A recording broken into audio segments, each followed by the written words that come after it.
We're not almost finished Yevamos. You might have two volumes. I have another volume. That's what I meant. This volume. um, Zion Gimel. If the daughter of a Yisrael married a Kohen and he died, leaving her pregnant, her slaves may not eat truma because of the share of the fetus. Because the fetus disqualifies was not entitled one to eat truma. These are the words of Rabbi Yossi. They said to him, after your testimony to us concerning the daughter of a Yisrael and a Kohen, even if the daughter of a Kohen was married to a Kohen and he died, leaving her pregnant, her slaves should not eat truma because of the share of the fetus. The fetus, the Yavam, the betrothal, the deaf mute, and a boy 9 years old and 1 day old who qualified but not entitled women to eat truma. And even if it is in doubt whether the boy was 9 years old and 1 day old or not, or whether two hairs had appeared or not, if a house claps on a man and his brother's daughter and it is not known who died first, her co-wife requires kalisa but not be taken in yibum. The rapists, the seducer, the mentally incompetent do not disqualify, nor do they entitle a woman to eat truma. But if they were unfit to marry into the congregation of Israel, they disqualify her. How so? If a Yisrael cohabitated with the daughter of a Kohen, she may eat truma. If she became pregnant, but she may not eat truma. However, if the fetus was cut up in her womb, she may eat truma. If a Kohen cohabited with the daughter of a Yisrael, she may not eat truma. If she became pregnant, she may not eat. However, if she gave birth, she may eat. Thus, the power of the son is greater than that of the father. The slave disqualifies because of cohabitation, but does not disqualify as a descendant. How so? If the daughter of Yisrael married a Kohen, the daughter of a Kohen married a Yisrael, and she bore him a son, and the son went and forced himself on a slave woman, and she bore a son from him, he is a slave. If his father's mother was the daughter of Israel married to a Kohen, she may not eat truma. If the daughter of a Kohen married to Israel, she may eat truma. A mamzer disqualifies in the talents of women to eat truma. How so? If the daughter of a Yisrael married a Kohen, and the daughter of a Kohen married to Israel, and she bore him a daughter, and the daughter went and married a slave or a non-Jew, and bore a son from him, he is a mamzer. If his mother's mother was the daughter of Israel married to a Kohen, the daughter she may eat truma. If the daughter of a Kohen married to Israel, she may not eat truma. Okay. Okay, Kohen Gadol. It's an ironic case over here. Kohen Gadol Pamim Shehu Posel. Even a Kohen Gadol can sometimes puzzle his grandmother from eating truma. How so? Bas Kohen Israel. So his grandmother was a Bas Kohen. Okay, so and she got married to Israel. Okay, Yalda Imenu Bas, and they had a daughter. V'halcha habas v'nises lekohen, and this daughter went and married a Kohen. V'yalda Imenu Ben, and now this they had a son who is a Kohen. Hareze ro'oi lios Kohen Gadol. And so this grandson of the woman who was born a Bas Kohen married Israel, uh, so she lost her right to Truma. And then her husband died, and her daughter died, and her only living descendant is her Kohen Gadol grandson, who prevents her from eating truma. Because if the Kohen Gadol died, then she would be allowed. Then she would have no more descendants from her husband, and therefore she would revert to her status as a Bas Kohen. But because she has a grandson who's the Kohen Gadol, she's not allowed to eat truma. It's just an ironic case that the Mishnah mentions over here. Machilis imo oposelis aim imo. So the Kohen Gadol allows his mother to eat truma even if she's widowed, and Vizosa marries, and the grandmother says, "Lo kivni Kohen Gadol shehu poseleni min truma." May there not be many like my grandson. I can't imagine. I mean, I actually can't actually imagine a grandmother saying, my grandson's the Kohen Gadol, but I'm angry with him because he's alive, so therefore he prevents me from eating truma. But okay, that's the way the Mishnah expresses it, and it's a hypothetical case. This never ever happened. Said nobody ever. This is this particular case. But nonetheless, it's the Mishnah demonstrating a hypothetical case. Okay, next parak. Ha'arel, v'chol hatameim. Now, what happens if a Kohen is uncircumcised? And even if his lack of having being circumcised is for valid medical reasons, like he has hemophilia or something like that, and he's had his brother died, two of his brothers died from Miller, Rahman al So you're not allowed to mal him because there's a sakanas nefashos here. But nonetheless, even though he's a tzaddik and he's doing everything kadas v'kadin, he's not allowed to eat truma. And furthermore, also somebody who is tamei, of course, may not eat truma. However, Nishehin v'avdeihin yochlu b'truma. They're allowed to get married, and their wives and slaves are allowed to eat truma, even though he's uncircumcised. Obviously, we're not going to stop people eating truma while he's tamei, but you might have thought that because he's uncircumcised, therefore, and he can't eat truma so ever. So his wife and slaves can't eat, but that's not the case. Petzua Daka. So there's the case of the Petzua Daka Ukrus Shofcha. We're going to go into that in the next Mishnah. What are the definitions of these terms? But they are injuries to the male member that are specifically enumerated in the Torah, that they are not allowed to marry into the central congregation of Israel. Okay.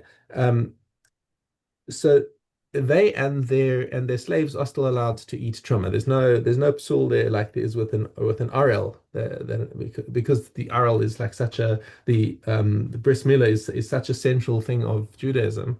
There's a specific thing that an RL cannot eat truma, but there's nothing if a guy is injured. Okay, so he's got a problem getting married, but he's still allowed to eat truma. Um, and the same goes, by the way, for a tumtum and an androgynous who's born to a kohen. They're also allowed to eat truma, even though they've got problems getting married. Okay, the nesheim. Now, what happens if such a kohen marries a bas Yisrael and illegally? He's not allowed to marry because he's got these injuries. Um, and once if they now live with a Kohen illicitly, they are now pasul kahuna for having had relations with a man who they're not allowed to be married to, and therefore they lose their right to truma. V'im lo yada'a mishenasa petzuadakas or uchros shofcha. But what happens if he married her before he was injured? So it was a perfectly legitimate marriage, and she was eating truma, and then he had this injury, which in truth obligates him to divorce her, but he hasn't done that yet. But she is still allowed to eat truma, even though she's not allowed to remain married to him, but she can carry on eating truma as long as he hasn't had relations with her. Hare elu yochelu. Okay, now we dive into the definition. Ezehu pitzur daka. What is that? Kol shenifza habeitzim shelo, where his testicles have been injured to the degree that um, he cannot sire children. Afilu achas mehen, even if it's just one testicle. A krus shofcha. What is the definition of krus shofcha? Kol shenichras hagid, where the end of his penis has been severed. Um, Ve'im nishtar meha'atara afilu kechutasara kasher. However, if at least a small amount of the corona has been left over, that is not a krus shofcha.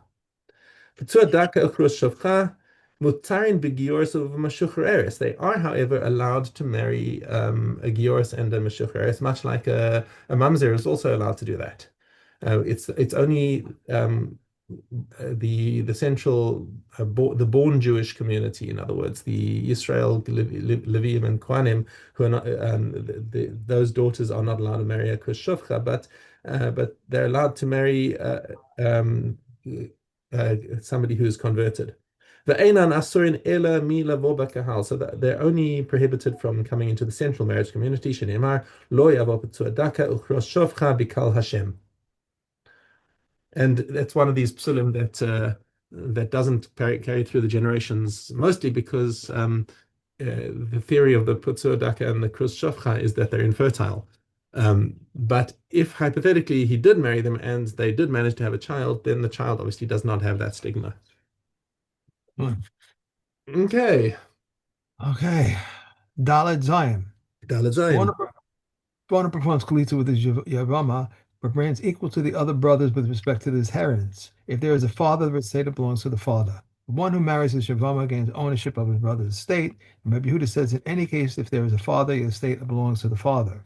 One who performs Kalitza with the Yevama is forbidden to marry her relatives, and she is forbidden to marry his. He is forbidden to marry her mother, mother's mother's father's mother, daughter, daughter's daughter, son's daughter, and her sister during her lifetime. The brothers, however, are permitted. She is forbidden to his father, father's father, son, son's son's brother, and brother's son. A man is permitted to marry the relative of a Kaluta's co-wife, but is forbidden to marry the co-wife of his Kaluta's relative. If one prolonged Chalitza with his Yevama and then his brother married her sister and died, she requires Chalitza but may not be taken in Yibum. Similarly, if one divorced his wife and then his brother married her sister and died, she is released from Chalitza and from Yibum. If a woman was awaiting her Yavam and his brother then betrothed her sister, it was said in the same of Rabbi Huda ben Sarah, we tell him, well, until your older brother acts. If his brother performs Chalitza with her or married her, he may consummate the marriage with his wife. If the Yavama died, he may consummate the marriage with his wife. If the Yavam died, however, he must discharge his wife with a bill of divorce and his brother's wife with Chalitza. Okay. Okay, let's see. Um, okay. And Tanis, Megillah. Hmm. Okay, Megillah. Okay, we have the Gimel Dalet. On the first day of Adar, which falls on Shabbos, we read the portion of Shkalim. If it falls on a weekday, we advance the reading of Shkalim to the Sabbath before and interrupt the reading of the four parshas on the next Sabbath. On the second Sabbath, we read the portion of Zachor, remember what Amalek did. On the third Sabbath, we read the portion of Para Aduma, the red cow. And on the fourth Sabbath, we read the portion of HaKodesh Hazeh Lachem, this month shall be to you. On the fifth Sabbath, we resume reading the regular order. For all the following occasions, we interrupt the regular order on Rosh Chodesh or Hanukkah, on Purim, or on public fast, on Mamados, and on Yom Kippur. On Pesach, we read the portion of the festivals in Leviticus. On Shavuos, we read the portion of 7 weeks. On Rosh Hashanah, we read the portion of the seventh month on the first day. Yom Kippur, we read the portion of after the death. On the first day of the festival, we read the portion of the festivals in Leviticus. And on all the remaining days of the festival, we read the portion of sacrifices of the festival. Hey. One more. The Chanukah. On the eighth day of Hanukkah, we read the portion of the princes. On Purim, we read the portion of Amalek and Amalekam. On Rosh Chodesh, we read the portion of On Your New Moons. On Mamados, we read the portion of the creation. On public fast, we read the portion of the blessing and curses. We might not interrupt the reading of the curses, therefore one person reads them in their entirety. On Mondays, Thursdays, and Mincha on the Sabbath, we read the regular order of portions, but this reading is not taken into account. As it is said, and Moses declared the appointed seasons of Hashem to the children of Israel, the precept is that each portion should be read at the appropriate time. Okay. Okay. Yeah. Go. Go. Go. Hey Gimel. There are 4 different tokens in the temple, and inscribed upon them were the Hebrew words of calf, ram, kid, sinner, respectively. And Azai says there were 5, and inscribed upon them were the Aramaic words for calf, ram, kid, indigent, silla, and wealthy sinner. The calf token serves for the succum of cattle, whether adult or young, male or female. The kid token serves for the succum of the flock, whether adult, young, male, or female, except for adult rams. The ram token serves for the succum of rams only. The sinner token serves for the succum of the 3 animals, comprising the offering of Mitzurim. Whoever required in the succum will go to Yochanan, minister over the tokens, and give him money and receive a token from him. Then he will come to Akia, administrator over the succum, give him the token and receive the succum from him. In the evening they would meet. Here would take out the tokens and receive the corresponding amount of money. If they had anything left over, it belonged to the temple treasury, but if there was a shortage, Yochanan would pay the difference from his own funds, and the temple treasury had the upper hand.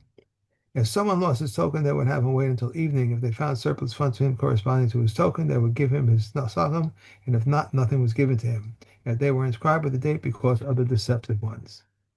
Okay. Right. Right, that's it. No, one more. No. No, that was it? Okay, That's it. sorry. Okay, Okay. Shvius. Okay. You have one more, right? In Shvius, hay base. Oh, okay. I was doing something else. All right. Okay. To white figs, the 7th year applies in the 2nd year because they ripen once in 3 years. Rabbi Yehuda says the 7th year applies to Persian figs in the following year following the 7th year because they ripen once in 2 years. They said to him it was not stated except in regard to white figs. Olive trees, once they blossom, and all other trees, once they belong to bring forth, They all trees may be cut down when the tithing season arrives. How much ought an olive tree produce to what may not be cut down? A quarter. Reb Shimon ben Gamliel says, according to the olive tree.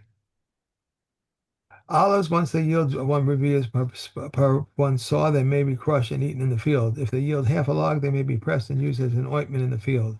If they have produced a third, they may be pressed in the field and taken into his Just a second, house. just a So, second. Hold on a second. I'm sorry. I lost track so of where we are. We should, where Oh, did we? I made a mistake. I made a mistake. All right, I did want to have to go to two. I'm sorry. Hay base. If Yeah. one buries off in the ground the seventh year, Rameh says it may not be less than 2 saws, 3 handbreadths in height, and 1 handbreadth of earth to cover it. Over this, but the sages say it may not be less than 4 cobs, 1 handbreadth in height, 1 handbreadth of earth over it, and he must bury it in the ground trodden by people.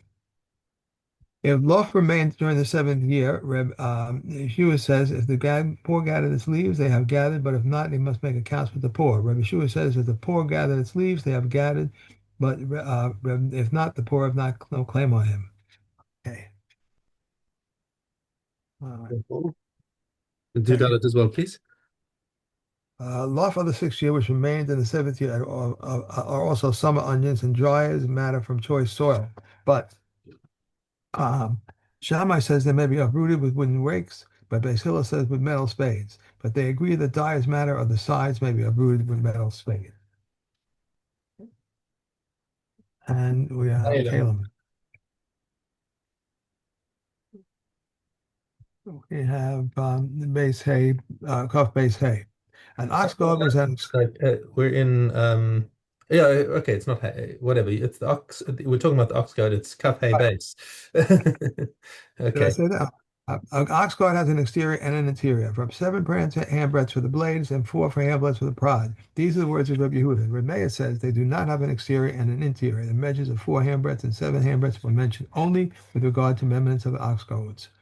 Measuring instruments used for wine and oil and a sommelisteria and a mustard strainer and a wine strainer have an exterior and an interior. These are the words of Meah. Rabbi Yehuda says they do not have an exterior and an interior. Reb Shimon says they do have an exterior and an interior, in that if they were rendered tummy through the exterior, the contents remain tahor. They said before. Wait, I think you skipped the page. No, one must reverse the tie of utensil. Regarding a robe and a half robe, if the robe becomes tummy, the half robe does not become tummy. If the half robe becomes tummy, the robe does not become tummy. They said before Rabbi Akiva, give the half robe, given the half robe is the exterior of the robe, and utensil whose interior became tummy, but does not his interior become tummy. He said to them, the question is that of a group of students who sit in front, or perhaps the robe is considered the exterior of the half robe. Thus, the utensil whose exterior becomes tummy, its interior does not become tummy. Okay. Okay. And we have Shavuos. Hmm. Shavuos. Okay. We have Gimel Aleph. There are oaths the oaths are of two types. One, which in reality four. I swear that I will eat, or I swear that I will not eat. I swear that I ate, or I swear that I did not eat. If he said, I swear I will not eat, and he ate of my new quality, he is liable. These are the words of Rabbi Akiva. They said to Rabbi Akiva, where do we find one that eats a minute quality is liable, and this one should be liable? Rabbi Akiva said to them, why do we find one speaking and bringing a sacrifice, this one speaks and brings a sacrifice? I swear that I will not eat, and he ate and drank. He is liable only once. But if he said, I swear that I will not eat and that I will not drink, and he ate and drank, he is liable twice. I swear that I will not eat, and he ate wheat bread, barley bread, and spelt bread, he is liable only once. But if he said, I swear that I would eat neither bread, wheat barley, nor barley bread, nor spelt bread, and he ate, he is liable for each one. I swear that I will not drink, and he drank many beverages, he is liable only once. But if he said, I swear that I will drink neither wine, nor oil, nor honey, and he drank, he is liable for each one. Okay. Okay, and we're done. Okay. Have a great day. You too. Have a Enjoy. lovely day. See you Bye. tomorrow.